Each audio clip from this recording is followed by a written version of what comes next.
इधर से क्या ऑयल चेंज होता है ऊपर।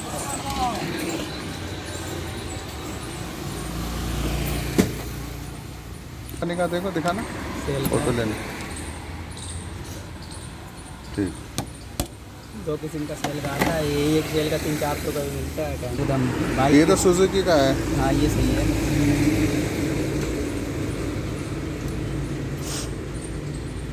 हाँ, इसमें और इसमें कलर देखो, ये चलते चलते हो जाता है ना ऐसा कलर। अभी हम कितने किलोमीटर पे कराएं फिर? देख लेना अपना मीटर। नहीं, इसमें चेक करें कलर कैसा हो रहा है, इसमें पता चल जाएगा ना। वैसे इसमें क्या तुम्हें पता चलेगा? 10,000 रुपये तुम्हें होता। पता नहीं चलेगा इसमें। तुम अच्छा, मीटर से ही चलाना। मीटर में 10,000 जब आ जाए तो सर्विस बस खलास। 10,000 से पहले ही करवा लेना।